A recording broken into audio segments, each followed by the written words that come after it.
Voilà, mes amis, on se retrouve à nouveau avec notre grand cher ami Elio Bocara, qui, comme je le dis, est de plus en plus, nos cours ensemble sont de plus en plus écoutés et il est lui-même de plus en plus apprécié. Et donc, aujourd'hui, on a choisi un petit texte dans le Likutei Moharam, qui est la Torah 249, pour ceux qui veulent le revoir en hébreu, ou ceux qui ont le Likutei Moharam traduit en français. C'est la Torah 249. Je vais, comme il n'y a qu'une 7-8 lignes, mais qui est un sujet extrêmement important, ce n'est pas la quantité qui compte, mais la qualité. Je vais donc lire ces quelques lignes et après, on rentre directement dans le vif du sujet. Rabbi Nachman dit, Ikara Gvura, l'essentiel, Gvura, on peut traduire par force, courage, détermination, volonté. La Gvura inclut, c'est un attribut d'ailleurs, c'est un attribut divin, et la Gvura inclut, on pourrait dire, toutes les forces dans l'homme qui montrent son courage, comme on va le voir. La Gvura se trouve essentiellement, dit Rabbi Nachman, Be'alev, dans le cœur, c'est-à-dire la force du cœur. Qui Michelibo Chazak, celui qui a un cœur fort, Ve'eno, et ça veut dire quoi avoir un cœur fort? Il explique, Eno mitiare mishum adam, c'est quelqu'un qui n'a peur d'aucun homme, ou mishum davar, et de personne. Donc la définition de la gvura, je n'ai peur de personne et je n'ai peur d'aucun événement dangereux dans ce monde. Toutes les peurs dans ce monde n'arrivent pas à m'influencer, n'arrivent pas à avoir un effet sur moi. On continue. Un homme qui est arrivé à renforcer son cœur au point qu'aucune peur extérieure ne peut le toucher, il est capable de faire des actions fortes, inimaginables. L'irbosh amilchamot, il est capable de gagner des guerres. À l'aider, bon, on ne parle pas uniquement que de guerre de soldats. Évidemment, Rabbi Nachman parle de guerre, c'est-à-dire toutes les difficultés qu'on a dans ce monde. Et pour les vaincre, il faut être un soldat, dans le sens profond du terme. Donc cet homme-là est capable de réussir toutes les guerres qui s'opposent à lui, à l'aider Chosek Vetokef parce qu'il est puissant et déterminé. Chez Eno Mitiare, comme il n'a aucune peur, Ratz Letor Tokef Amilchama, il saute, il court sur le champ de bataille. Ça veut dire que ce n'est pas quelqu'un qui essaye de contourner ou de rebrousser chemin quand il a une difficulté face à lui. Il la défonce, c'est l'expression connue dans le Talmud que j'ai déjà rapporté des milliers de fois. Nos maîtres disent que la véritable définition d'un homme, Poretz Geder la Sotoderer, il défonce tous les obstacles pour se frayer un chemin. Et c'est ce que disent nos maîtres, c'est qui l'homme puissant? Celui qui est plus fort que son Yetzer Hara. De là, on voit que Rabbi Nachman fait allusion à ce que l'essentiel, on pourrait dire, du pouvoir que le Yetzer Hara exerce sur nous, c'est de nous affaiblir. Là, il révèle quelque chose de vraiment, c'est de la folie ce que Rabbi Nachman révèle, parce que si tu demandes généralement dans la rue, même à des gens qui étudient la Torah, c'est quoi le Yetzer Hara? Il va te dire l'idolâtrie, la débauche, le vol, etc. Rabbi Nachman est le seul à donner la véritable définition du Yetzer Hara. Son but, c'est de t'affaiblir. Puisqu'il dit que quand un homme n'a peur de rien, il arrive à vaincre son Yetzer Hara. Donc, ce qui veut dire que Rabbi Nachman est en train de nous révéler que la racine du Yetzer Hara, c'est la faiblesse. Et c'était ça la force de Shimshon. Encore 4 lignes, on a fini. Chez Marbo, comme il est dit, Vatachel Ruach Hashem les Fahamo. L'esprit d'Hachem était rentré en lui. Bemachane Dan, lui était de la tribu de Dan. Ben Tzar'a ou Ben Ishtael, bon, dans des endroits où il vivait dans la tribu de Dan. Chez Beoton Amekomot, dans ces endroits-là, Tzalcha alav Ruach Hashem, Velavash Gvura. C'est posé sur lui l'esprit d'Hachem qui lui a donné cette force. Donc de là, on voit encore une définition incroyable de Rabbi Nachman, que l'esprit d'Hachem, c'est pas je suis un mystique spirituel qui vit dans la synagogue ou dans une église, c'est tout le contraire. Comment un homme sait qu'il a l'esprit d'Hachem en lui si c'est un guerrier qui n'a peur de rien? C'est incroyable, Eliaou, hein. Franchement, encore une ligne et puis je te passe la parole, mais c'est incroyable comment nos maîtres authentiques en vérité, nous présente la vraie Torah. Et malheureusement, combien de personnes qui étudient l'Ikouté Moharam et qui passent complètement à côté? Ça veut dire qu'ils deviennent des mystiques, des spirituels, des envolés, des déconnectés. Alors que Rabbi Nachman nous dit clairement ici que tu penses avoir l'Esprit de Dieu en toi, montre-moi qui tu es sur un champ de bataille et pas dans une synagogue. Daïnou, Shebalo, Chosek, Vetokef, Buratalev. L'Esprit de Dieu, lorsqu'il rentre en toi, te donne la force, le courage dans le cœur. Et la dernière phrase, Vayedeze, Asa, Gvurot, Noraot. Et c'est comme ça que tu arrives à faire des actions inimaginables. Alors, on va commencer tout de suite par une question et je te laisse la parole, Eliaou. Finalement, Rabbi Nachman ici touche deux points fondamentaux. Comme on a expliqué que le vrai mauvais penchant, c'est d'affaiblir l'homme. Comme on a souvent dit, toi et moi-même dans d'autres cours, c'est ce qu'on pourrait appeler la religion, d'accord? Des curés et des rabbins, tout faire pour affaiblir les gens et en faire des chiffons qui traînent dans les lieux de culte. Et donc, ça, c'est la religion, toutes les religions, y compris la nôtre, qui n'a rien à voir avec la Torah. Et le deuxième point fort que Rabbi Nachman donne, et là, je voudrais commencer par ce point-là, c'est que Rabbi Nachman révèle ici que tu ne peux pas arriver à cette puissance qui fait que tu n'as peur de rien si l'esprit d'Hachem ne rentre pas en toi. Et ça, c'est un point que je voudrais qu'on approfondisse, pas forcément que ce point-là.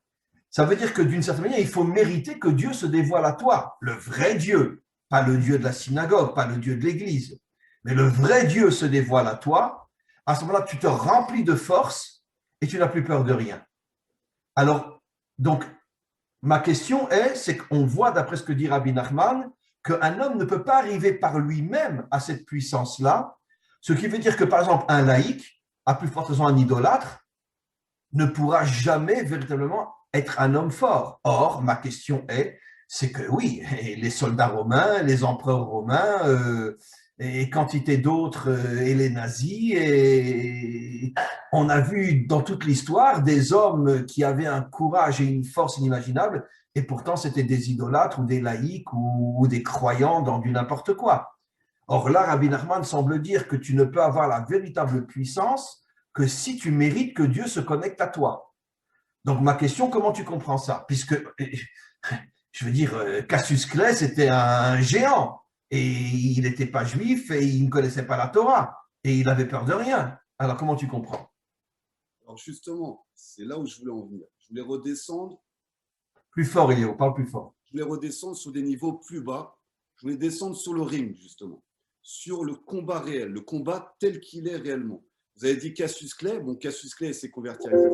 Donc, il avait quand même essayé d'avoir… Cassius Clay s'est converti à l'islam, oui, mais il était déjà un héros avant de se convertir à l'islam. Oui, mais d'accord, mais il a pris de l'ampleur au moment où il s'est converti à l'islam et il a mis la notion de Dieu dans son combat. Donc déjà, il a intégré ça à l'intérieur de lui-même dans cet état d'esprit. Maintenant, je voulais revenir sur deux choses justement qui sont… En donnant un autre exemple, le champion, le chinois, le champion de taekwondo qui est mort jeune, comment il s'appelait nouveau Bruce Lee. Bruce Lee, et lui n'avait pas la Torah, pourtant c'était un géant de force. Il n'avait pas la Torah, mais il avait le Tao. Donc lui aussi, il était connecté à une spiritualité supérieure et il avait été formé par des maîtres taoïstes.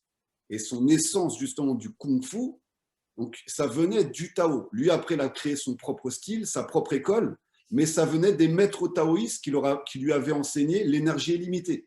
Donc il avait une connexion aussi à ce qui est supérieur. Ce n'était pas juste la matière. Donc c'était des êtres quand même qui avaient des connexions quand même à ce qu'on peut appeler l'éternel, même s'ils ont pris des voies différentes de ce qu'est la Torah, mais ils avaient quand même ces connexions-là. C'est pour ça que je voulais descendre à ce niveau-là, c'est-à-dire que dans les sports de combat en général, si tu n'as pas de cardio, tu es mort. Donc le cardio, il est lié au cœur. Évidemment. Donc même si quelqu'un est puissant, est fort, a une super technique, mais s'il ne tient pas 1, 2, 3, 4, 5, 6, 7, 8, 12 rounds, il est foutu. Donc tout va jouer au niveau du cœur.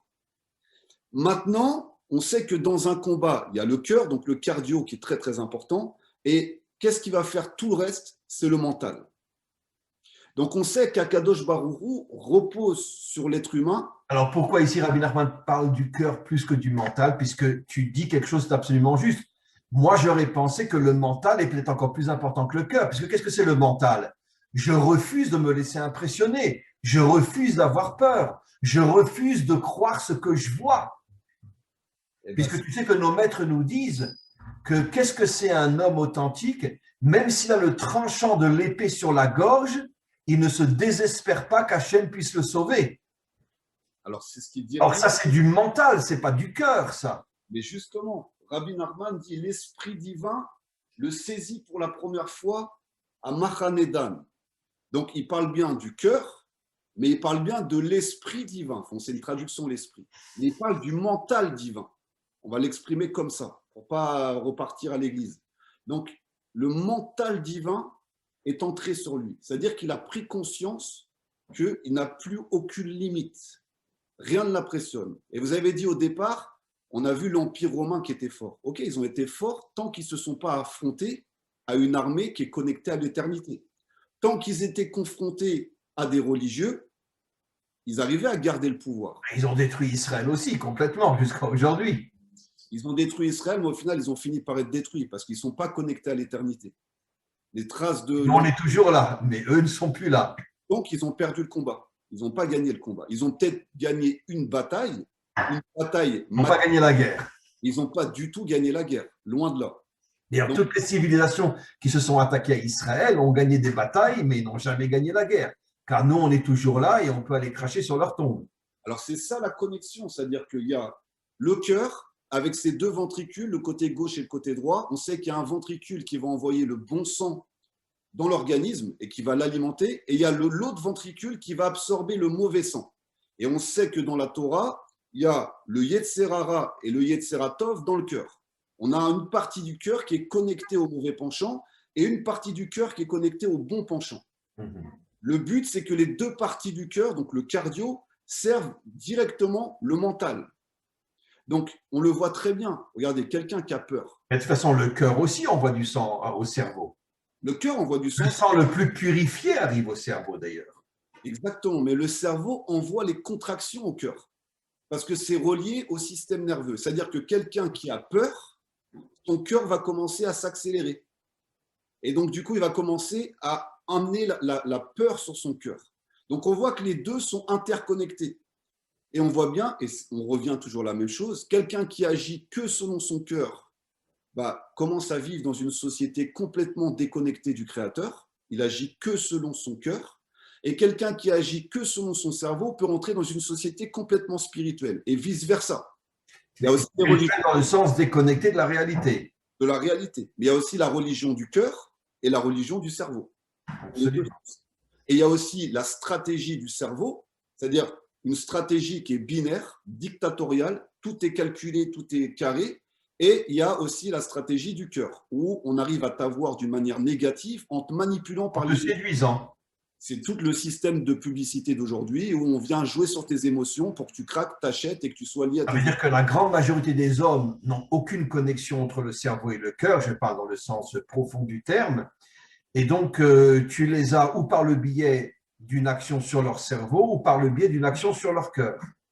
Voilà les deux grands... Tandis que là, Rabbi Nachman parle des deux choses. Tu as le rouar d'Hachem, l'esprit divin, qui lui va renforcer ton mental, et tu as le cœur. Mais alors, donc, il semblerait, alors, si je comprends bien, ça veut dire que si l'homme fait un travail sur son cœur, il méritera que Hachem lui envoie le rouar, l'esprit divin dans son mental. Ça veut dire qu'il y a une sorte d'association entre les deux, parce que ce n'est pas Dieu qui fait tout. Il faut bien que l'homme ait un mérite. Donc, il faut que l'homme commence à travailler sur son cœur pour mériter que l'esprit divin rentre dans son mental et qu'il n'ait plus peur de rien.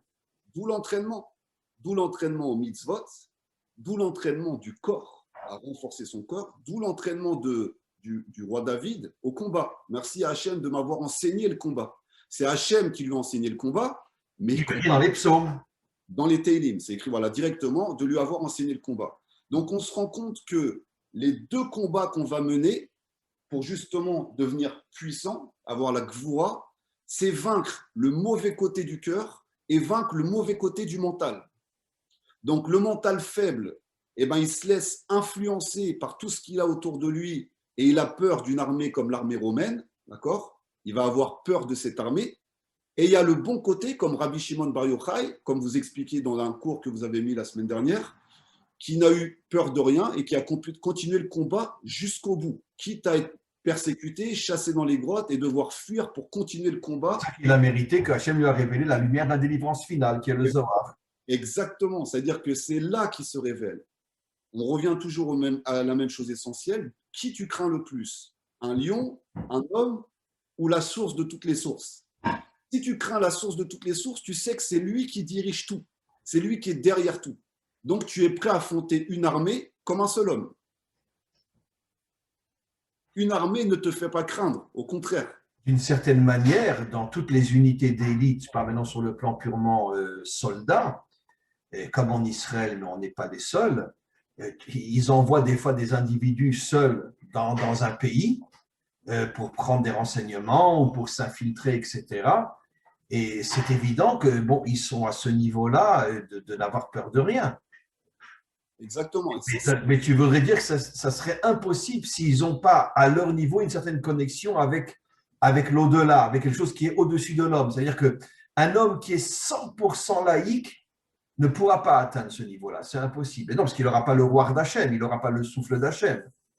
C'est ça, mais c'est ce qu'ils essayent de faire aussi dans l'islam fondamentaliste. C'est-à-dire, en fait, ils ne servent pas à Kadosh Baruch Hu, ils ne servent pas l'Éternel. Ils servent le molaire. C'est-à-dire, ils envoient leurs enfants se sacrifier au molaire par le feu. Parce qu'à l'époque donc d'Israël, dans la Torah, on voit qu'il y avait un rite qui était de sacrifier ses enfants par le feu au molaire. Donc ça a un rite interdit, très grave. Oui, c'est un rite d'idolâtrie. Qui était répandu dans le monde entier, pas seulement chez nous. C'est exactement ce qu'aujourd'hui les fondamentalistes font. Ils ne servent pas du tout Allah, ils servent le molaire, ils servent une idole. C'est des idolâtres. Parce que justement, ils vont sacrifier des innocents, dont leurs propres enfants, pour ce culte-là. Mais c'est un culte qui est camouflé, soi-disant, derrière l'islam. Mais derrière, c'est ça. C'est encore un rite, entre guillemets, satanique, pour parler de manière compréhensible, où l'enfant est élevé, comme dans les jeunesses hitlériennes, on en avait déjà parlé, pour servir de martyr, pour sacrifier à l'idole. Et l'idole, c'est quoi? C'est la dictature. La dictature fondamentaliste, donc la dictature religieuse, donc la dictature qu'on essaye de combattre. D'accord? Maintenant, le bon côté, c'est que c'est l'inverse. Tu es prêt à, parce que c'est ça qu'ils sont en train de faire, et c'est pour ça qu'ils vont réveiller l'essence de ce que c'est un Israélite. Face à ces enfants kamikazes, ils vont avoir aussi des enfants qui vont s'élever, mais de l'autre côté. C'est-à-dire qu'eux, ils ne vont pas se sacrifier pour un culte qui est idolâtre, ils vont se sacrifier pour Akadosh Baruch Hu. Et c'est ça qu'on est en train de voir renaître dans certaines unités d'élite d'Israël, comme vous dites. Ils peuvent lâcher un homme, un seul, et on en connaît plein d'histoires comme ça, qui est capable de retourner un pays entier. On l'a vu avec Moreno, on l'a vu aussi avec Eli, d'accord? L'agent qui a été infiltré. Ah oui, Eli Cohen, bien sûr. Avec Eli Cohen, qui a été infiltré directement au Liban, d'accord? Et un seul homme en Syrie. Il a failli devenir le ministre de guerre de la Syrie. Voilà. Imagine un Israélien qui a failli devenir le ministre de guerre de la Syrie. Ben voilà, c'est ça Shimshon. C'est là où je veux en venir. Shimshon, c'est ça. Il est capable de rentrer dans le camp. Shimshon s'est aussi infiltré dans le monde philistin puisqu'il a épousé justement des femmes philistines. Et l'une de ses intentions premières était de pouvoir s'infiltrer dans le monde philistin et de le détruire de l'intérieur. C'est là où je voulais en venir. C'est-à-dire que les Philistins sont les pires ennemis d'Israël depuis toujours.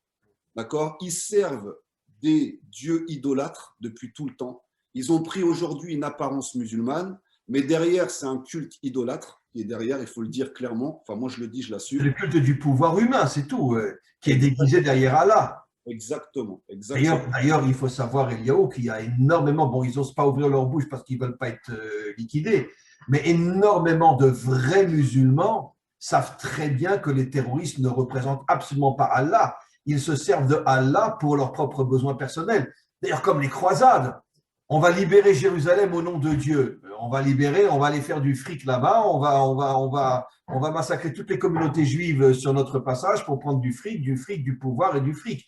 Mais c'est au nom de Jésus, bien sûr. Et ça veut dire on se sert toujours de Dieu pour, en vérité, pour ses fins personnelles dans toutes les religions. Alors voilà, vous l'avez bien dit, ça c'est la Teshuvah d'Ishmaël. Parmi les musulmans, il y en a des Ezrat Hashem qui se réveillent, et il y en a depuis longtemps qui sont éveillés mais qui n'osent pas dire, et qui savent très très bien que ce qui se passe dans le fondamentalisme, c'est de l'idolâtrie. D'accord? Donc c'est de l'idolâtrie pure et dure. Ils se servent soi-disant, mais c'est de l'idolâtrie. Donc on revient justement sur Shimshon et sur Eli Cohen. C'est des hommes, parce qu'Eli Cohen, il fallait avoir des sacrés, excusez-moi le mot, mais des sacrés coronesses pour aller en ligne ennemie, d'accord, se mettre du côté de la ligne ennemie, rentrer de l'intérieur, s'infiltrer, donner toutes les informations pour pouvoir gagner cette guerre contre la Syrie. Donc c'est quand même, il faut être sacrément culotté, il faut avoir un sacré courage et avoir un cœur qui aime sa nation et un état d'esprit qui est prêt à franchir toutes les frontières pour arriver à faire ce qu'il a fait. Et à la fin, il s'est fait tuer, comme Shimshon aussi, s'est sacrifié avec les Philistins. D'accord? Donc, la différence, c'est que Shimshon, quand il est mort, il est arrivé à tuer tous les dirigeants des Philistins. Et les Cohen aussi. Comment? Et les Cohen aussi. Oui, parce qu'il a donné des renseignements qui ont permis à la guerre des 6 jours de détruire la Syrie. Voilà, c'est pour ça que je fais le rapprochement entre ces deux personnes. Absolument, tu as raison. C'est à un autre niveau, mais c'est exactement pareil. Il est mort, mais grâce à lui, Israël a pu vaincre la Syrie pendant la guerre des 6 jours. Donc, c'est ça le degré. Parce que des fois, on me demande, ok, tout le monde sait qu'on est dans une période où tout est en train de changer, mais maintenant, comment on passe à l'action? Tu passes à l'action par l'entraînement. Tu ne peux pas partir dans une guerre, tu ne peux pas partir dans un combat contre ton Yetzerara sans t'entraîner. Oui, mais alors, ma question est dans la vie de tous les jours. C'est pas tout le monde qui peut s'entraîner dans des sports de combat.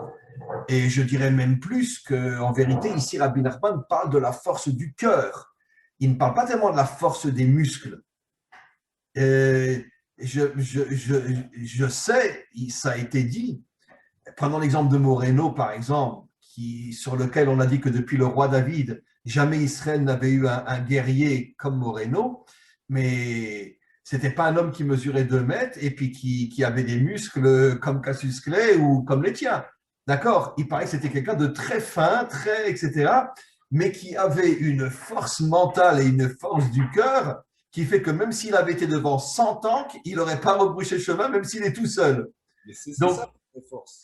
oui, alors ma question est, c'est pas qu'une question non plus de force physique, car quelqu'un peut être très fort physiquement, comme Goliath, il a été descendu par David qui avait 16 ans, et qui à cette époque-là n'avait sans doute ni muscle ni rien. Et Goliath, c'était un géant. Donc, ce n'est pas que la force physique, c'est surtout, comme on l'a expliqué, comme Rabbi Nachman le dit, la force mentale, la force du cœur, dont la force physique n'est que l'habit. Alors, ma question est, mais dans la vie de tous les jours, c'est sûr que 80% des gens ne feront jamais de sport de combat. Et pourtant, Rabbi Nachman s'adresse à chaque personne.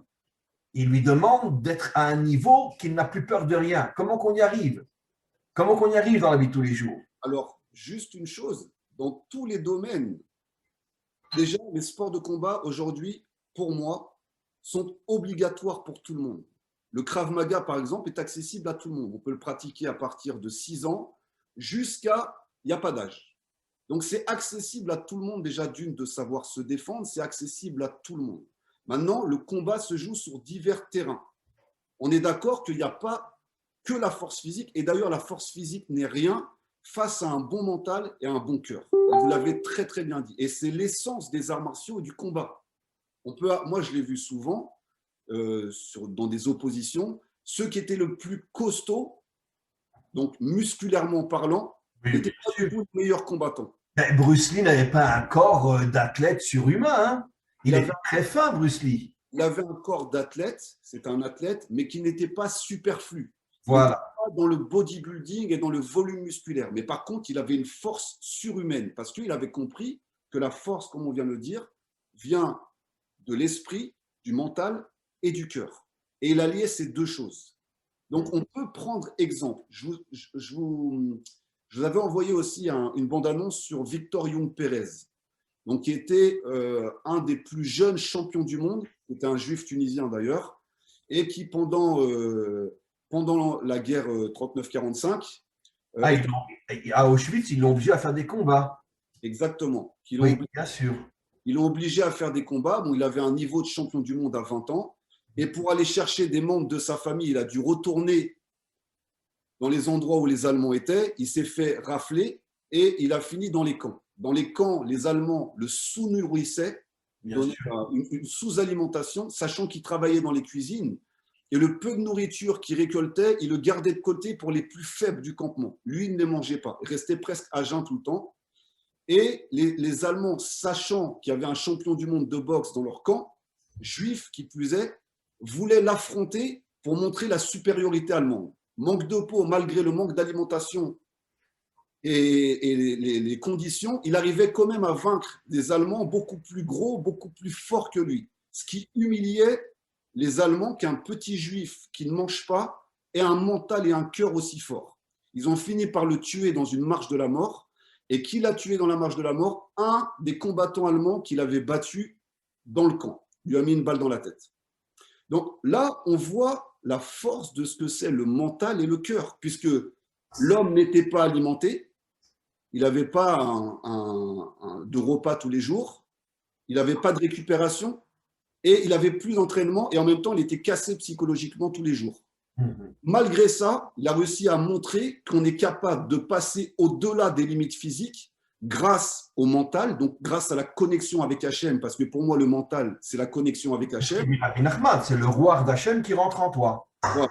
Et grâce au cœur qui permet la connexion entre le cœur et le mental, qui permet l'action du corps, parce que c'est grâce au cœur que le corps bouge, et grâce au cerveau. La connexion des deux donne une force. Donc je pense que c'est ça qui veut expliquer Rabbi Nachman. Et ça se joue sous tous les plans. On n'est pas obligé de monter sur un ring ou de faire du Krav Maga. Ça joue aussi face aux avérotes, face aux... Mais alors concrètement, comment un homme arrive à surmonter une séduction ou à surmonter une épreuve, à surmonter une souffrance dans la vie de tous les jours? Comment? Concrètement, comment? Ça passe par un entraînement, mais par un entraînement... Non, mais on ne parle pas d'entraînement ici sur un sport de combat, parce que pas tout le monde fera du sport de combat. Un entraînement dans quel domaine? Un entraînement, ça peut être soit un entraînement familial, soit les parents, depuis petits, ont entraîné leurs enfants à avoir de bonnes midotes, donc avoir un mental fort et un cœur fort. Ça peut être aussi soit par un entraînement classique et physique, comme on l'a dit, ou soit Hachem a été directement l'entraîneur. Et vous voyez que pour Shimshon Agibor, il était nazir depuis l'enfance. Donc Hachem l'a sélectionné depuis l'enfance pour être un nazir. Donc il était déjà surentraîné depuis l'enfance, Shimshon, puisqu'il a été sélectionné par Hachem. Il a dit à ses parents que voilà, ça allait être un enfant nazir, qui allait être consacré à Kadosh Baruch Hu. Donc il va devoir se battre toute sa vie, parce que c'est quoi? Est-ce que vous pouvez nous donner, Rav, la vraie définition du nazir? C'est un peu compliqué. On va dire que la vraie définition du nazir, c'est celui qui refuse de prendre un plaisir pour le plaisir du plaisir. C'est ça la vraie définition d'un nazir. Ça veut dire un homme authentique.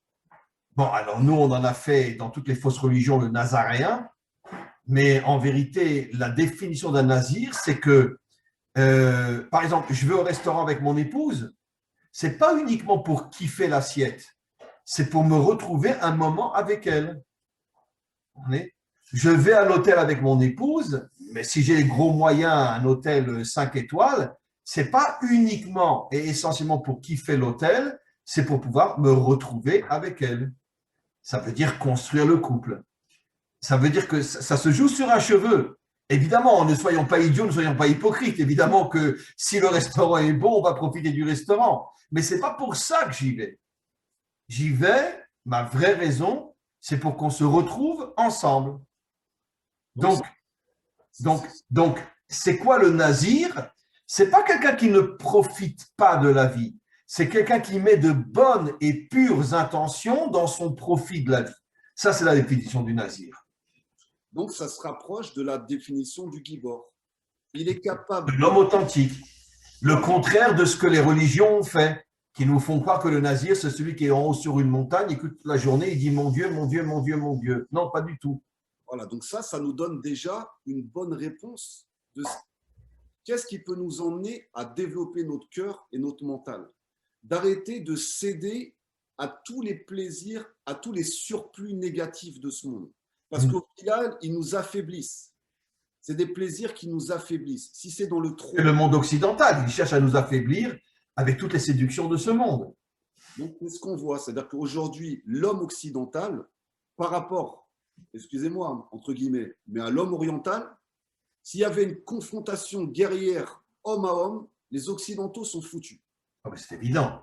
Au niveau physique. Au niveau physique. La seule force de l'Occident, c'est la technologie. Mais sur le plan physique, c'est évident que l'Orient est beaucoup plus fort que l'Occident. C'est ça que je veux dire. C'est-à-dire que si la guerre se jouait sur un terrain comme les premières guerres, avec une épée, etc., on est fichu. Face à face, l'homme occidental est foutu, autant au niveau du mental qu'au niveau du cœur. Il n'a plus de mental, il n'a plus de cœur, il n'a plus rien. Sous les deux accès, il est battu. C'est sûr et certain. Maintenant, il est monté à un niveau beaucoup plus haut, parce que c'est la force des saves, au niveau stratégie militaire et stratégie de guerre, qui aujourd'hui se joue avec des drones, avec… Et au niveau technologique, c'est ça la force de l'Occident aujourd'hui. Parce que la force humaine, ils ne l'ont plus. Il n'y a plus de guerriers en Occident. Voilà. Et la force orientale aujourd'hui, c'est, OK, vous avez la technologie. Nous, on a une âme qui n'attend qu'une seule chose, c'est partir au paradis et est prête à se sacrifier. Donc, même la technologie a du mal à contrer ce type de guerre. Absolument. Voilà les deux forces qui s'affrontent. Et si vous avez bien compris, c'est d'un côté la force extérieure, la machine, du cerveau qui vient du cerveau, oui. a été créée par le cerveau, et d'un côté la force du cœur total. Je soumets mon cœur totalement à une cause, sans réfléchir, parce qu'avant de me faire exploser, je ne réfléchis plus. En vérité, c'est ce que les Kohanim contre les Grecs ont fait. L'armée des Hashmonaïm, c'était des Kohanim. Donc en vérité, ça veut dire quoi? C'était pas du tout des gens entraînés, c'était pas du tout des gens qui étaient à l'armée, puisque d'après notre tradition, les Kohanim ne vont pas à l'armée. Et pourtant, c'est eux qui ont pris la tête de l'armée, ils sont arrivés à vaincre les Grecs.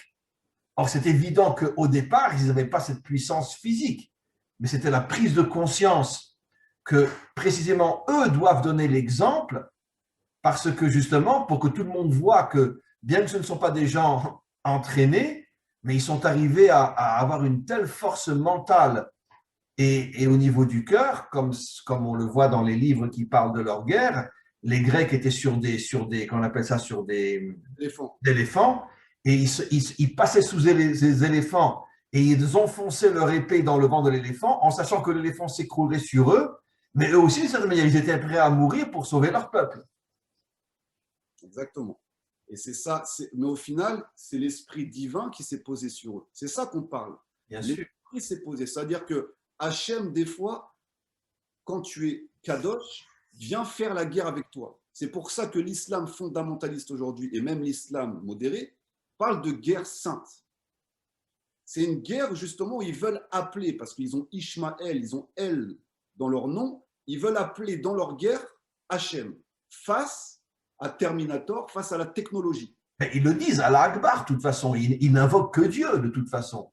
Exactement, exactement. Donc c'est ce qu'on peut retrouver de l'un sans l'autre, c'est-à-dire que c'est toujours les mêmes extrêmes. Et nous, en tant qu'Israël, on vient rétablir l'équilibre.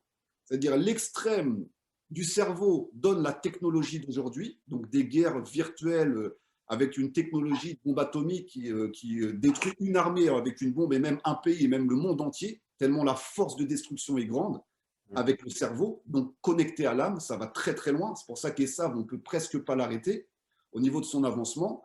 Et de l'autre côté, on a l'extrême opposé, tout est lié sur le cœur, donc le chesed d'Abraham, parce qu'ils sont quand même connectés à Abraham. Abraham, le chesed, ça vient en majorité du cœur, et qui mène aussi à une guerre qui est complètement connectée au divin, mais dans le sacrifice et la soumission totale. Voilà les deux extrêmes. Donc, Rabbi Nachman nous demande encore d'unir les deux. Le cerveau et le cœur. Le cerveau et le cœur. C'est-à-dire, soit… Mais au niveau des forces intérieures, pas au niveau des forces extérieures, de se servir du cerveau pour créer une bombe. Exactement. C'est-à-dire, voilà, ça c'est le bon côté. Au lieu de détruire, au lieu de chercher à conquérir ce monde par la guerre et par le sang et par l'inverse du shalom, eh ben, il te demande d'être fort pour affronter ces destructeurs des deux côtés, parce qu'il y a des destructeurs des deux côtés et même dans le peuple juif, et d'affronter aussi tes destructeurs avec le cœur. Et si tu es capable d'avoir une unité parfaite, tu peux vaincre toutes ces armées sans aucun problème. Et c'est la force du Mélera Mashiach et de ses soldats. C'est exactement ça, c'est ça, puisqu'on arrive plus ou moins à la fin, justement, tu viens vraiment, Mina Shamaim, de toucher une notion, parce qu'on se pose toujours la question concrète, à vision humaine. Le Mashiach, il n'a aucune chance, parce qu'il aura toutes les plus grandes puissances du monde entier qui vont s'unir contre lui. En 1 milliard de fractions de seconde, il est mort. Mais il semblerait qu'il aura une connexion avec le maître du monde, dû justement au fait qu'il n'arrivera en aucun cas à ressentir la moindre peur, même s'il sait que tout le monde va s'unir contre lui. Il va tellement purifier son cœur et son cerveau de ne laisser aucun venin de la peur lui faire du mal, qu'il aura une telle connexion qu'il aura finalement une force surnaturelle. Je ne parle pas de force du muscle, mais je parle dans son projet, il sera tellement appuyé par Hachem que finalement personne ne pourra le détruire. Et c'est quoi les sphirotes de David et de Moshe? David, c'est la Malchut et Moshe, Oui, c'est Netzar, c'est la splendeur. Netzar et Tiferet. Netzar C'est et surtout Tiferet. Tiferet. D'accord. Il se dévoile dans Netzar qui est la victoire, mais le shoresh de l'âme de Moshe, c'est Tiferet. Ok, donc il se dévoile dans la victoire et David dans la Malchut. On voit bien ces deux forces quand même. Oui. Victoire et la Malchut. D'ailleurs, même Moshe, tous nos commentaires posent la question, comment se fait-il que Pharaon ne l'a pas tué? Après la première, deuxième, troisième plaie où il est en train de ruiner l'Égypte, pourquoi Pharaon n'a pas tué? Et tu sais ce que Nachmanide révèle, le Ramban, il dit parce qu'il avait compris qu'il possédait une force surhumaine et Pharaon voulait savoir d'où vient cette force pour la récupérer et après le tuer. Ça veut dire qu'il avait compris que ce n'était pas un homme normal. Mais pourquoi? Parce que Moshe n'avait peur de rien. C'est exactement ce que dit Rabbi Nachman. Donc c'est ça, on doit arriver à cette essence-là, chacun en tant qu'être humain, de sortir de ce conditionnement qu'on a reçu de crainte, comme si en fait tout s'arrêtait à ce monde. En fait. Le monde fait tout pour nous plonger dans la crainte. La peur de ne pas bien gagner sa vie, la peur de ci, la peur de ça. Et c'est pour ça qu'on se réfugie dans les plaisirs, pour oublier les peurs. En vérité, le plaisir est la réponse à la peur. On est d'accord. Et en même Plus temps, un homme a peur et plus il fuit dans le plaisir. et aussi on s'attache à la matière et au plaisir. Donc le fait de s'attacher au corps, l'homme en arrive à devenir faible parce qu'il a peur de la maladie, il a peur de la mort, enfin, quand la mort existe, parce qu'en fait, elle n'existe pas, mais il en arrive à avoir peur de la mort, donc ce qui l'affaiblit et ce qui en fait empêche sa force d'action. Alors que quand un homme n'a plus aucune limite mentale, eh ben, il est capable d'affronter les martyrs du mensonge et la société technologique dictatrice. Parce que du coup, il n'y a plus aucune limite. Eux sont encore limités puisqu'ils ont choisi soit le cœur, soit le cerveau. Et ils sont limités par l'un des deux. Et ils sont obligés de s'unir d'ailleurs les deux. Et c'est ce qui se passe aujourd'hui. D'accord? Oui, l'Occident qui essaye de s'unir à l'islam pour détruire Israël. C'est même pas qu'ils essayent, c'est qu'ils sont unis depuis bien longtemps. Oui, aujourd'hui, Biden avec l'Iran, etc. Depuis bien longtemps, ils sont unis. Sauf que l'Occident donne toujours sa super apparence démocratique pour pouvoir contrôler son peuple et sa population et laisse le bras armé au sabre de l'islam en renforçant les fondamentalistes, en leur donnant crédit illimité pour détruire Israël et Je dirais que c'est les Américains qui étaient derrière Daesh, on le sait aujourd'hui. pour faire chuter le prix du baril. Voilà. Et ils sont utilisés aussi de cette manière-là. Donc, vous l'aviez déjà dit plusieurs fois dans vos cours, c'est l'union d'Esav avec la fille d'Ishmaël qui s'appelle, comme vous le dites très bien, Machalat, les fous de Dieu. Oui, la malade. Mahala, la malade. La malade, bien sûr. Ouais. Incroyable. Tov Eliaou, écoute, vraiment un petit texte d'une puissance inimaginable. Alors, si on doit conclure en une phrase, en deux phrases, quel est le travail qu'on doit faire tous les jours? j'oserais presque répondre, après je te laisserai toi donner ta réponse, que finalement, de la même manière que pour avoir cette véritable force, il faut que l'Esprit divin rentre en nous, je dirais que pour avoir cette véritable force, il faut s'attacher à la vraie Torah, à la Torah qui fait de nous des guerriers. Elle existe, cette Torah, malheureusement, elle n'est pratiquement pas diffusée. Aujourd'hui, c'est la Torah de la faiblesse qui est diffusée, faire de nous des gentils, gentils, gentils, d'accord? Baisse la tête et ne réponds pas, sois gentil, pour être au service, bien sûr, de tous les dictateurs qui nous dirigent. Mais si on est attaché à la vraie Torah, alors c'est elle qui va faire rentrer en nous l'esprit d'Hachem qui va renforcer notre mental et notre cœur. La source, comme vous le dites en tant que Rav, c'est la Torah. Et moi, je vais descendre à mon niveau d'instructeur et de combattant, parce qu'on est tous des combattants, au niveau de l'action de ce monde-là, Asiya. Et on n'arrivera jamais à faire quoi que ce soit si on n'est pas éprouvé. Il faut renforcer son mental. C'est pour ça, ça passe par un entraînement. Et il n'y a pas que les soldats d'élite qui ont cette capacité-là. Chaque être humain qui peut encore bouger peut renforcer son corps par des mouvements, premièrement. Renforcer son mental, et ça, c'est une connexion à la Torah. Et c'est aussi, chacun aujourd'hui est testé dans des épreuves différentes. Et ces épreuves sont faites pour le renforcer et pas pour qu'il s'effondre. Comme l'entraînement d'un soldat, ce ne sont que des épreuves. Exactement. Donc, si on se prépare vraiment à la Géoula, il va falloir que les corps soient fluides et forts. On ne parle pas de bodybuilding, on parle de corps qui sont capables d'avoir un bon cardio, d'accord, de savoir courir, de savoir monter, de savoir sauter, et peu importe l'âge. L'âge n'est pas une excuse. On peut très bien courir vite à 20 ans, comme on peut courir vite à 60 ans. Ça, c'est encore une limitation de l'esprit. Il y a des gens qui ont 60 ans et qui courent plus vite que des jeunes de 20 ans. Donc, c'est juste une limitation de l'esprit. Et renforcer son âme, se dire que tout est possible dans ce monde, du moment qu'on a une connexion à l'éternité, et on doit arrêter de se limiter. Donc, renforcer notre mental et commencer à croire en soi avant de croire en Akadosh Baruch Hu, parce que sinon, on rentre encore dans la religion. Si tu ne crois pas en toi, si tu ne crois pas en ton potentiel qu'Hachem a mis en toi, tu ne pourras jamais le révéler et tu vas encore te cacher derrière quelque chose de religieux, de spirituel, ou derrière l'église, la synagogue ou la mosquée. Tu vas te cacher. C'est pour ça que la première phrase, on l'a déjà dit 1000 fois, d'Hachem à Abraham, Lech Lecha, va vers toi. Tu ne me trouveras pas, le Dieu authentique, on ne le trouve pas si un homme ne se connaît pas. Exactement. Donc, il ne lui a pas dit viens vers moi, il lui a dit va vers toi. Exactement. Donc, c'est le fondement de toute la Torah, cette phrase-là. Donc, aie confiance en toi et tu vas me trouver en toi. Bien sûr. Tu ne vas pas aller te cacher dans une religion ou dans un système qui va te manipuler encore et qui va t'affaiblir. Bravo Eliaou. Alors je tenais à dire que la semaine prochaine, on se retrouve Eliaou et on fera un cours, puisqu'on a quelques jours, on sera à 2-3 jours de Shavuot, du don de la Torah.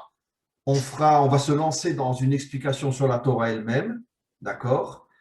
Et voilà, donc en tous les cas, merci beaucoup d'abord à Hachem, puis à Rabbi Nachman, puis à nous deux pour ces explications vraiment importantes et qui finalement, encore une fois, comme on le dit toujours, résument malheureusement ce que devrait être l'homme. Et heureusement qu'on a Rabbi Nachman pour nous rappeler ce qu'est un homme authentique. C'est un homme qui n'a peur de rien. Razak, Rav. Et merci Rav de nous enseigner cette Torah qui amène la force chez l'homme. Après, je pense que dans le peuple d'Israël, chaque rabbanim transmet une force qui est différente. Vous, pour moi, vous avez la capacité d'enseigner la force, la puissance et sortir de tous ces systèmes. Il y a des rabbanim qui enseignent la simra, d'autres qui vont enseigner la halacha. Chacun a sa force et je pense que vous devez rester en tant qu'enseignant et transmettant la Torah unis malgré vos différences, et vous l'expliquez très très bien dans vos cours. On ne cherche pas l'uniformité. Non, jamais de la vie. Mais on cherche l'unité, sachant que chaque rabbanim a la force de transmettre une des forces de cette unité. Et vraiment, merci pour vos enseignements. Merci à toi aussi, Eliaou. Je dois partir, donc je m'excuse. Et on se retrouve mercredi prochain avec un cours sur la Torah d'Hachem. Essayer de comprendre, on va essayer de réfléchir, préparer ce cours, de comprendre véritablement quelle est la véritable essence de la Torah. Parce que bon, il y a les commandements, il y a les interdits, il y a les commandements positifs, les commandements négatifs, ce que j'appelle moi l'habit de la Torah. Mais quelle est l'âme de la Torah? Quelle est l'essence de la Torah? Qu'est-ce que la Torah veut de nous véritablement? C'est sur ce point-là qu'on va parler la semaine prochaine.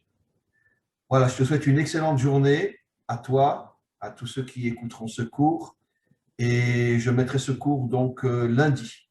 Lundi, je mettrai ce cours sur le site. Hazak. L'année prochaine. À très, très bientôt. Au revoir, Elio. Merci beaucoup. Au revoir.